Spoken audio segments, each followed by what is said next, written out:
I thought I just lost my mom, but then I lost my dad too. When my mom passed away 2 years ago, my whole world broke apart. She was my best friend, my safe place, the only person who truly saw me. Her death came just 3 months after I gave birth to my daughter Lily. My mom never got to hold her. I'll never stop hurting over that. At first, my dad was destroyed too. He barely talked. We both lived like ghosts in the same house, trying to survive the grief. But only 8 months later, he met someone, Diane. I wanted to give him space. He deserved some happiness, but it didn't take long to feel like something was deeply wrong. Diane moved into my mom's house fast, and suddenly it wasn't my mom's house anymore, and it was hers. She started redecorating, throwing out old furniture, packing up my mom's clothes, replacing family photos. The living room where my mom used to read became Diane's yoga space. Even my mom's favorite mug vanished. When I asked about it, Dad just said, "We're starting fresh." My heart sank. Then I started noticing little things. Diane would lock certain cabinets, ones my mom used to keep her journals in. I asked my dad once where mom's old boxes had gone. He shrugged and said Diane probably donated them. But a week later, I found one half-burned photo in the trash. My mom holding me as a baby. It was torn in half. No one said anything, but it felt deliberate. And then something happened that still makes my stomach turn. My mom's old cat, Henry, a sweet gray tabby who'd been with us since I was 12, suddenly got sick. He stopped eating, couldn't walk straight, and died 2 days later. The vet said it looked like he'd been poisoned. Diane shrugged and said, "It was probably just old age." But I knew Henry. He was perfectly fine before. That cat was one of the last living pieces of my mom. Then I saw Diane using my mom's phone, the same one she used to text me goodnight,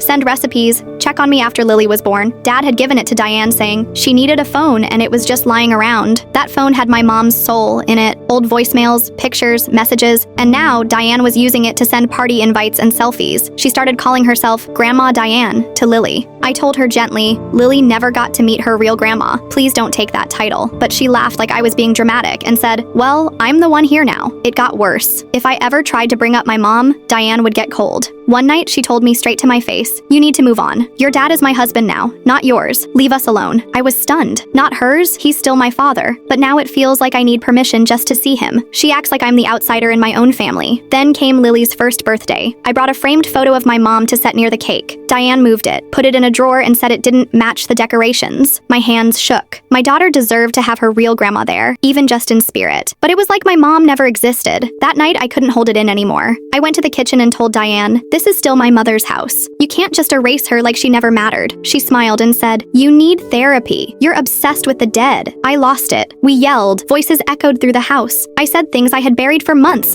and she screamed that I should get out and never come back. My dad came in, looked at the two of us, and said nothing. That was the moment I realized I had no place there anymore. I packed Lily's things in silence while Diane stood in the hallway, smirking. My dad sat on the couch with his arms crossed, not once asking me to stay. I walked out that night. Since then, I've tried to call.